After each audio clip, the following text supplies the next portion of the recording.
여러분 안녕하십니까? 이번 기회 동안에는 저희가 출애굽기를 공부하는 중에 있습니다. 오늘은 제9과 율법의 실천이란 제목으로 교과의 핵심 및 내용을 살펴보도록 하겠습니다. 이번 교과의 기억절입니다. 출애굽기 20장 22절부터서 23절의 말씀입니다. 여호와께서 모세에게 이르시되 너는 이스라엘 자손에게 이같이 이르라. 내가 하늘로부터 너희에게 말하는 것을 너희 스스로 보았으니 너희는 나를 비교서 은으로나 금으로나 너희를 위하여 신상을 만들지 말고. 법은 입법자의 이상과 목표, 의도 그리고 품성을 잘 드러내 줍니다. 바로가 히브리 남자 아이들을 죽이라고 명령했을 때 이 법은 그의 악한 성격을 그대로 보여주었습니다. 하나님의 법은 그분의 선하심과 사랑, 그분의 의의를 잘 드러내어 줍니다. 율법은 함께 사는 사회의 질서와 안녕을 위한 것이고 위험과 재난에서 우리를 보호해 주기 위한 것입니다. 지도자들, 특히 제사장들과 왕들의 사명은 백성들에게 이 율법을 올바로 가르치며 집행하는 것이었습니다. 이번 주는 이러한 내용으로 저희들이 하나님의 율법을 어떻게 실천할 것인지를 살펴보도록 하겠습니다. 일요일입니다. 언약법전입니다. 출애굽기 20장 22절에서 23장 33절까지의 내용, 이것은 추가적인 율법 모음인데 우리는 이것을 언약규범 또는 언약법전이라고 부릅니다. 시내 산에서 십계명을 주신 하나님은 당신의 백성들이 십계명의 원칙을 그들의 삶에 어떻게 실제적으로 적용하며 어떻게 거룩하게 살 수 있을지를 가르쳐 주시기 위해서 추가적인 율례를 주셨는데 이것이 바로 언약법전 또는 언약규범이라고 하는 것이죠. 다음 내용을 참고해 보시기 바랍니다. 부지와 선지자 310쪽의 말씀인데 백성들의 마음은 노예 생활과 우상 숭배로 어두워지고 저하되어서 하나님의 십계명의 원대한 원칙을 온전히 이해할 준비가 되어 있지 않았다. 그리하여 십계명의 의무가 더욱 잘 이해되고 시행되도록 하기 위하여 십계명의 원칙을 설명하고 적용하는 여러 가지 법들을 첨가해 주셨다. 이것들을 바로 이제 율례라고 부르는 것들이라고 말씀하고 있습니다. 빨간 글씨로 기록된 내용들을 여러분께서 참고해 보시기 바랍니다. 십계명의 원칙을 여러 가지 상황에서 잘 적용할 수 있도록 하기 위해서 주신 것이 바로 추가적인 율례들이라는 것을 영감의 글도 설명해 주고 있습니다. 출애굽기 21장 1절로 32절을 보면 언약규범의 그 일부들을 볼 수 있게 되는데 거기서는 히브리의 종들을 어떻게 대할 것인지 그리고 살인의 문제, 신체 상해에 관한 여러 가지 율례들을 저희가 접하게 됩니다. 율례에서 보듯이 하나님은 종과 여종, 임산부, 가축 등 약자를 보호하시며 생명의 존엄성을 중시하는 것을 보는데 먼저 출애굽기 21장 1절로 11절은 히브리 종들에 관한 율례입니다. 히브리 노예법은 중세에 잔혹하고 사악했던 노예 제도와는 전혀 다른 것이었습니다. 성경은 빚 때문에 종살이를 하는 경우가 있었는데 그 종살이는 6년으로 제한했고 7년째 되는 때는 반드시 해방시켜야 했던 것이죠. 만약 종이 주인 집에 계속해서 머물기를 원할 때 종의 귀를 뚫는 행습이 있었는데 우리는 이것을 예속과 순종의 표시로 그렇게 이해합니다. 출애굽기 21장 12절로 17절의 내용은 살인과 사형에 관한 율례이고 출애굽기 21장 18절로 32절의 내용은 신체 상해에 관한 율례입니다. 여기에 특별히 눈은 눈으로, 이는 이로라는 말씀이 등장하는데 우리는 이것을 동해보복법이라고 부릅니다. 십계명의 원칙을 온전히 이해하지 못했던 백성들에게 보복 목적이 아니라 보복의 악순환을 예방하기 위한 목적으로 이 규례를 허락하신 것인데 나중에 좀 더 자세히 설명을 드리도록 하겠습니다. 월요일입니다. 더 많은 법도. 하나님은 재산권과 관련해서 다양한 상황에서 사람들이 어떻게 문제를 해결해야 할 것인지에 대해서 가르쳐 주셨습니다. 예를 들어서 소가 이웃이나 그들의 소를 공격했을 때, 다른 사람의 가축을 훔쳐서 잡거나 팔았을 때, 남의 밭이나 포도원에 피해를 줬을 때, 돈이나 물건을 맡았다가 도둑을 맞는 경우, 그리고 빌려온 가축이 다치거나 죽는 경우, 다양한 경우들에 대해서 여기 성경에서 말씀해 주고 있습니다. 출애굽기 22장 16절에서 23장 9절의 내용들을 살펴보면 대충 이러한 내용들이 되겠습니다. 22장 16절에서 20절은 도덕적 영적 순결과 거룩에 관한 규례이고, 22장 21절로 27절은 약자들 즉 과부, 고와 가난한 자에 대한 규례이며, 22장 28절로 31절은 하나님과의 관계에 관한 규례인 것을 보게 됩니다. 그리고 23장 1절에서 9절까지는 공평과 공의에 관한 규례인 것을 여러분께서 발견하게 됩니다. 하나님은 사람의 죄된 성향을 제어하시고 사회의 안전과 질서 그리고 사랑과 공의를 실현하도록 하기 위해서 이러한 다양한 규례들을 주셨다는 것을 여러분께서 꼭 기억하시기를 바랍니다. 출애굽기 23장 10절로 19절의 율례들도 여러분이 참고하시기 바랍니다. 거기에는 안식년과 안식일에 관한 규례가 등장하며 세 가지 절기가 거기에 제시되어 있습니다. 그 절기들은 무교절과 맥추절과 수장절입니다. 설명을 좀 드리면 안식년과 안식일과 세 절기들은 모두 이스라엘의 구원의 역사와 연관된 것들입니다. 이스라엘은 애굽의 노예에서 해방되었지요. 안식년에 땅을 쉬게 하는 것이나 안식일에 쉼을 누리는 것, 그리고 절기들을 지키는 것들은 이스라엘이 경험한 해방과 구원, 그리고 그들이 하나님 안에서 누리는 구원과 쉼을 기억하게 하는 것들이었습니다.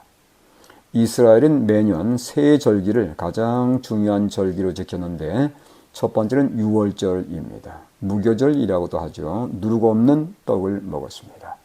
두 번째는 오순절인데 6월절에서 7주 후 50일째 되는 날이었고 초실절 또는 맥추절이라고 불렸습니다. 그리고 세 번째 수장절인데 다른 말로 하면 초막절이 되지요. 이 세 절기는 이스라엘 백성들이 예루살렘에 모였던 가장 중요한 세 절기입니다.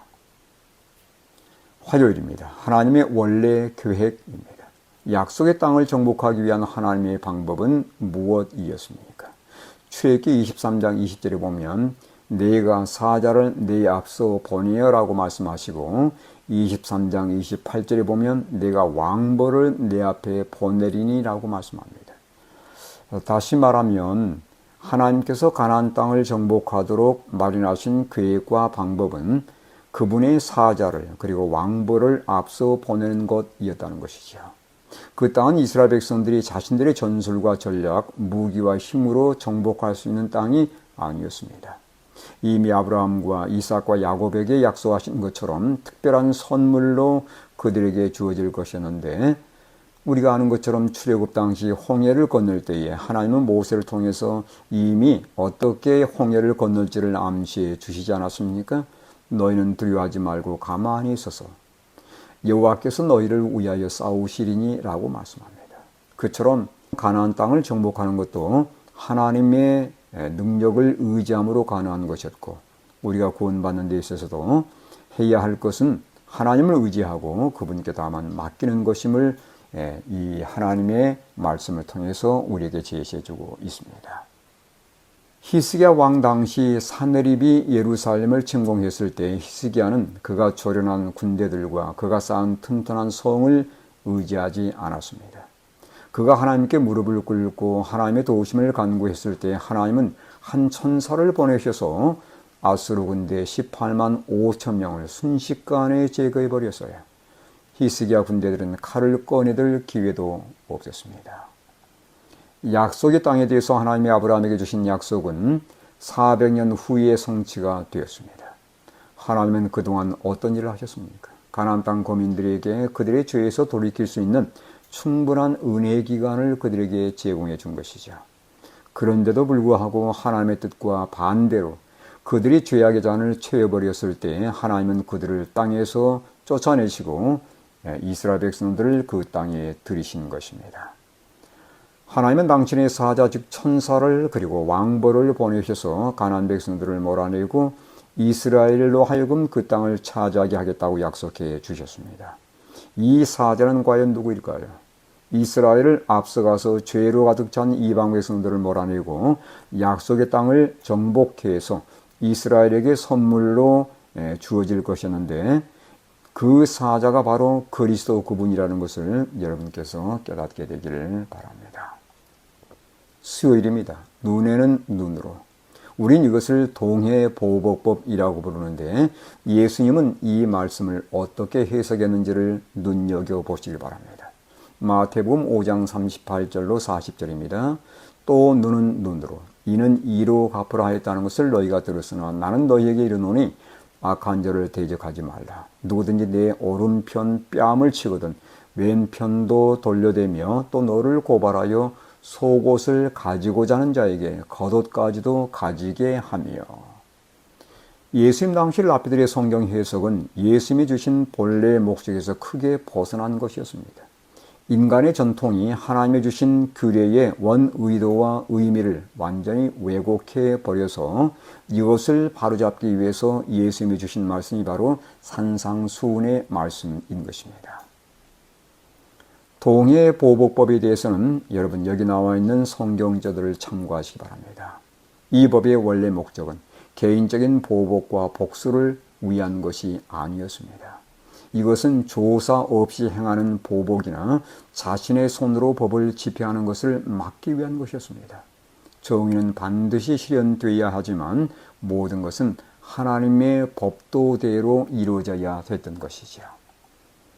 내가 남의 눈이나 이를 상하게 한다면 내 자신도 분명 동일한 해를 입게 된다는 것을 생각하게 되면 우리가 미연에 남을 해하는 죄를 방지할 수 있는 것입니다. 즉 내 생명이 소중하듯이 남의 생명 또한 소중하게 취급해야 하는 것이죠. 혹 누군가가 나의 눈이나 이를 상하게 했을지라도 보복보다는 용서의 정신을 앞세울 것을 예수님은 산상수훈을 통해서 우리에게 말씀해 주신 것입니다. 목요일입니다. 복수입니다. 원수 갚는 것에 관하여 로마서 12장 19절의 말씀입니다. 내 사랑하는 자들아 너희가 친히 원수를 갚지 말고 하나님의 진노하심에 맡기라. 기록되어 있을 때 원수 갚는 것이 내게 있으니 내가 갚으리라고 주께서 말씀하시니라. 예수님은 원수 갚는 것을 당신께 맡기라고 말씀하셨습니다. 그분만이 감정이 아닌 하나님의 공의의 법에 따라서 공정하게 처리하실 그러한 유일한 분이기 때문입니다. 고대 재판관들은 물론 예수님 당시 랍비들도 구약 성경의 법제도를 개인적인 복수를 해도 된다는 식으로 해석해 버렸습니다. 따라서 율법의 원리가 가리키는 것을 무시해 버렸고 본 의도에서 벗어나 버렸던 것이죠. 여러분 신약 성경의 보상과 처벌의 원칙을 보시길 바랍니다. 마태복음 6장 4절에 보시면 너의 아버지께서 갚으실 거라고 말씀하셨고 16장 27절에는 그때에 각 사람이 행한 대로 갚을 것이라고 말씀합니다. 디모데후서 4장 8절에 보면 이제 후로는 나를 위하여 의의 멸류관이 예비되었으므로 주 곧 의로우신 재판장이 그날에 내게 주실 것이라고 분명히 말씀하고 있습니다. 예수님은 지상에 사는 사람들 중 어느 누구도 재판관이나 집행자로 세우지 않으셨습니다. 사람은 사람의 의도와 행동의 동기를 알 수 없고 정의를 왜곡할 수 있기 때문입니다. 따라서 판단은 예수님께 맡기고 우리는 다만 하늘에 계신 아버지의 온전하심과 같이 온전하기를 추구해야 할 것입니다. 온전케 된다는 것은 바로 무엇을 의미하냐면 하나님의 사랑의 성품을 우리 마음속에 심는 것을 의미하는 것입니다. 사랑이 없는 완전은 성경이 말하는 완전이 아닌 것이죠. 하나님께 심판을 맡기시는 성도들이 될 수 있기를 간절히 바랍니다. 이번 주 교과의 결론입니다. 출애굽기 20장 22절에서 23장 33절까지의 규례들을 언약규범 또는 언약법전이라고 부릅니다. 십계명의 원칙을 아직 온전히 이해하지 못했던 이스라엘이 여러 상황에서 어떻게 하나님의 십계명의 원칙대로 살 것이며 어떻게 내 삶에 적용하며 살 것인지를 언약 법전을 통해서 알려주신 것이죠. 이 언약 법전을 살펴보면 하나님은 종과 여종, 임산부, 가축, 고아와 과부 등 약자를 보호하시며 공평하게 법을 적용할 것을 자세히 가르쳐 주신 것을 보게 됩니다. 예수님 당시 랍비들은 동해보호법에 대해서 올바른 이해를 하지 못했습니다. 그들은 눈에는 눈, 이에는 이라는 규례가 보복을 목적으로 하는 것이라고 해석을 했기 때문에 율례를 주신 하나님의 의도를 크게 벗어나 버린 것이죠. 예수님은 산상수훈을 통해서 보복에 관한 규례가 감정적인 보복을 막고 오히려 복수의 악순환을 예방하기 위해서 주신 것이라고 분명히 가르쳐 주셨습니다. 하나님은 우리에게 판단의 권한을 맡기지 않으셨습니다. 다만 그분의 사랑의 품성을 삶에서 드러낼 것을 우리에게 분부해 주셨습니다. 이번 주에도 이러한 다양한 상황에서 어떻게 하나님의 율법을 실천하고 적용할 수 있을지를 우리가 살펴보게 되었습니다. 하나님은 우리에게 사랑을 요청한다는 것을 꼭 기억하시며 오늘도 사랑을 마음에 품고 사랑을 드러내시는 하나님의 귀한 백성들 되시길 바라며 교과를 마치도록 하겠습니다.